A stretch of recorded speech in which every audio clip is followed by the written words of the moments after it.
Hello friends, माइंडस्केप India में आपका स्वागत है। मैं हूं वसंत जोशी। दोस्तों, मैं आज आपको ले चल रहा हूं मेहंदीपुर बालाजी महाराज के दरबार में, जो राजस्थान में पड़ता है। और बहुत सारे लोग देश के कोने कोने से यहाँ पर आते हैं अपनी अपनी पीड़ा को लेके। और सुख की बात है, खुशी की बात यह है कि वो यहाँ से मन हल्का करके वापस जाते हैं। लेकिन इस सफ़र में उनको बहुत सारी परेशानियों का सामना करना पड़ता है। एक तरफ सारी सड़कें बस स्टेशन से लेकर मंदिर तक पूरी गंदगी और कूड़ा करकट से भरी हुई हैं। कोई ऐसा व्यक्ति नहीं, कोई ऐसा वहाँ पर प्रशासन का ऐसा कोई अमला नहीं जो उस पर ध्यान दे। नंबर 2, जो मेहंदीपुर बालाजी का मेन हॉस्पिटल है, सरकारी अस्पताल है, उसके गेट के ठीक सामने कूड़ा घर लगाया बना है। उसके गेट के ठीक सामने कूड़े का ढेर लगाया हुआ है। क्या स्वास्थ्य विभाग ने कभी सोचा कि वो लोगों को स्वास्थ्य दे रहा है या फिर लोगों को बीमारियां बांट रहा है? नंबर 3, वहाँ पर ट्रांसपोर्ट की बहुत बड़ी प्रॉब्लम है। देश के कोने कोने पे वहाँ पर श्रद्धालु आते हैं, लेकिन उनको वापस जाने के लिए वहाँ से बसें नहीं मिल पाती हैं।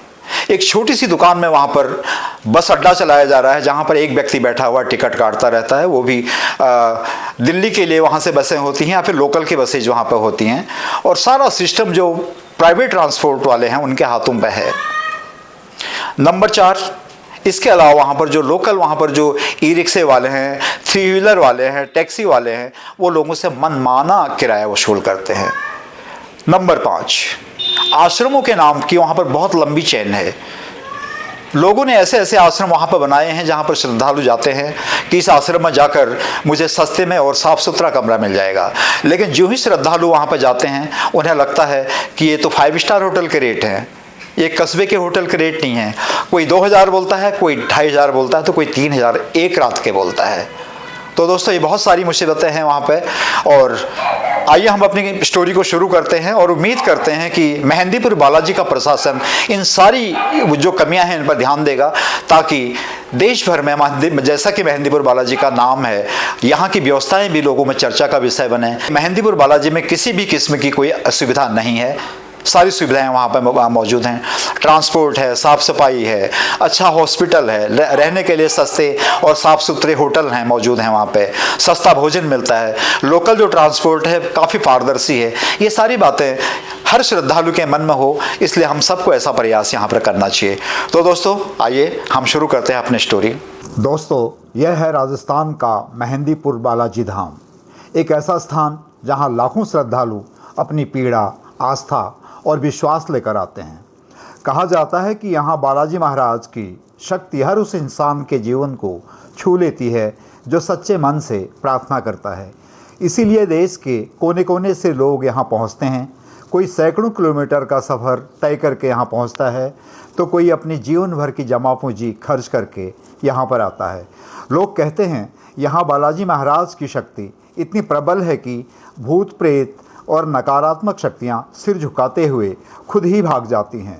यहाँ हर रोज़ सैकड़ों की संख्या में नकारात्मक शक्तियों से घिरे हुए लोग बालाजी की शरण में आते हैं और यहाँ से उन नकारात्मक शक्तियों से छुटकारा पाकर अपने घर को खुशी खुशी वापस जाते हैं। दोस्तों, इस मंदिर के केंद्र में विराजमान है श्री बालाजी महाराज का स्वयं प्रकट स्वरूप, जहां हर रोज हनुमान चालीसा और बजरंग बाण का पाठ किया जाता है। श्रद्धालु मानते हैं कि बालाजी महाराज हर उस व्यक्ति की रक्षा करते हैं जो सच्चे मन से प्रार्थना करता है। दोस्तों, यहाँ केवल बालाजी ही नहीं, उनके दरबार में प्रेतराज सरकार भी मौजूद हैं। जिन लोगों को अदृश्य शक्तियों, भूत प्रेत या नकारात्मक ऊर्जा की बाधा महसूस होती है, उनका यहाँ लाकर प्रेतराज सरकार द्वारा इलाज किया जाता है। यानी कि प्रेतराज सरकार भूत प्रेतों के साए को दूर करते हैं। इस दरबार में आने वाले सभी श्रद्धालु मानते हैं कि बालाजी की कृपा से न केवल भय एवं बाधाएं दूर होती हैं, बल्कि मन और जीवन में भी शांति आती है। और दोस्तों, मंदिर में प्रेतराज सरकार के रक्षक हैं कोतवाल भैरव। कोतवाल भैरव बिना आदेश के कोई भी शक्ति या आत्मा को नहीं छोड़ते। भक्त यहाँ नारियल और मिठाई अर्पित करते हैं ताकि भविष्य में उनके परिवार और जीवन में कोई बाधा न आने पाए। दोस्तों, प्रत्येक दिन मेहंदीपुर बालाजी महाराज के दरबार में हजारों श्रद्धालु अपनी अपनी समस्याएं लेकर आते हैं। कोई भूत प्रेत के अत्याचारों से परेशान है तो कोई जादू टोने से, लेकिन यहाँ प्रवेश करते ही उन्हें हर प्रकार की समस्याओं से दो चार होना पड़ता है। मंदिर की बाहर गंदगी, नालियों से बदबू, सरकारी अस्पताल के गेट पर पड़ा हुआ कूड़ा और भी बहुत कुछ। दोस्तों जरा सोचिए, बालाजी के मंदिर के बाहर जहां श्रद्धालु सिर झुकाकर भक्ति में डूबे हुए होते हैं और ठीक उसी समय उनके पैरों तले या उनके सामने गंदगी बिखरी होती है। आलम यह है कि यहाँ की सड़कें बदहाल हैं, पूरे कस्बे में सफाई का नामो निशान नहीं और सरकारी अस्पताल का हाल तो सबसे बुरा है। अस्पताल के मेन गेट पर कूड़े के ढेर जमा हैं। क्या यही स्वागत है लाखों श्रद्धालुओं का जो देश के कोने कोने से बालाजी की शरण में आते हैं? भीड़ भाड़ वाली सड़कें, एक छोटी सी दुकान में बैठा कर्मचारी, रोडवेज टिकट हाथ में लिए हुए लोग, यह नज़ारा है यहाँ के रोडवेज के बस स्टेशन का। दोस्तों जरा सोचिए, हजारों लोगों की आवाजाही वाले इस धाम में न तो उचित बस स्टैंड है, न ही ठोस परिवहन सुविधा। श्रद्धालु अपने परिवार के साथ घंटों परेशान होते हैं, धक्के खाते हैं, फिर भी उनकी आवाज़ सुनने वाला कोई नहीं। उनको अपने गंतव्य स्थान तक पहुंचने के लिए दर दर भटकने को मजबूर होना पड़ता है।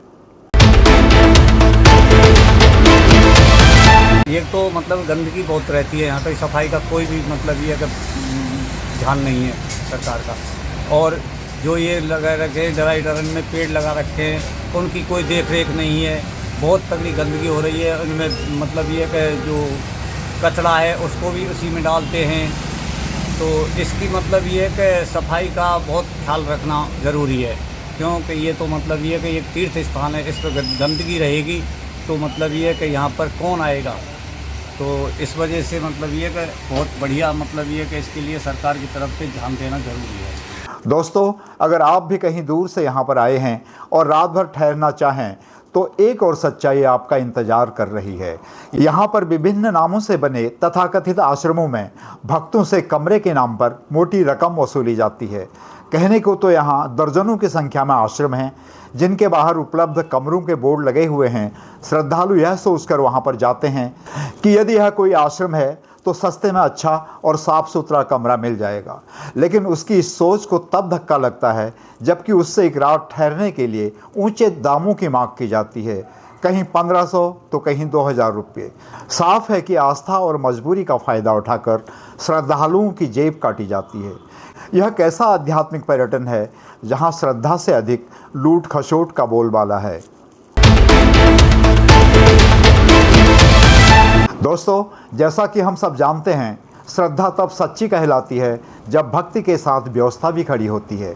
मेहंदीपुर बालाजी की धरती गंदगी, बद इंतजामी और लूट का अड्डा बने, यह किसी भी श्रद्धालु का सपना नहीं है। तो अब सवाल यह है कि लाखों श्रद्धालुओं की आस्था को देखकर भी क्या हमारी व्यवस्था अब भी सोती रहेंगी? क्या मेहंदीपुर बालाजी के दर्शनों को जाने वाले श्रद्धालुओं को इस गंदगी और अव्यवस्थाओं से कभी छुटकारा मिल पाएगा? क्या हम श्रद्धालुओं के साथ अपनी जिम्मेदारी निभा पाएंगे? क्या हमारी व्यवस्था इतनी सशक्त होगी जितनी बालाजी के प्रति हमारी आस्था मजबूत है? अगर हम अपनी जिम्मेदारी निभाएं, साफ सफाई, व्यवस्थित परिवहन और ईमानदार ठहरने की सुविधा सुनिश्चित करें, तो मेहंदीपुर बालाजी धाम न केवल आस्था का प्रमुख केंद्र बन सकता है, बल्कि दुनिया के सबसे पवित्र और सुरक्षित धार्मिक स्थलों में से एक बन सकता है। आइए हम सब मिलकर इसके लिए प्रयास करें। तो दोस्तों यह थी मेहंदीपुर बालाजी महाराज के दरबार की कहानी। और वहाँ पर श्रद्धालु जो आते हैं देश के कोने कोने से, उनको होने वाली परेशानियों का जिक्र, साफ सफाई का अभाव, सस्ते और साफ सुथरे होटलों का अभाव, लोकल ट्रांसपोर्ट में कोई ट्रांसपेरेंसी नहीं, और दूर से आने वाले जो श्रद्धालु वहाँ पे हैं उनके लिए यातायात का घोर अभाव एकदम से। तो हम उम्मीद करते हैं कि वहाँ का लोकल प्रशासन इन सारी समस्याओं पर गौर करेगा, ताकि देश भर में, दुनिया भर में मेहंदीपुर बालाजी की जैसी ख्याति है वैसे ही यहाँ की सुविधाओं की भी बात हो। दोस्तों यह एपिसोड आपको कैसा लगा अपने कमेंट्स हमें बताइएगा। बहुत जल्द आपसे फिर मुलाकात होती है एक ऐसी ही नई स्टोरी के साथ। तब तक अपना ख्याल रखें। जय बालाजी महाराज।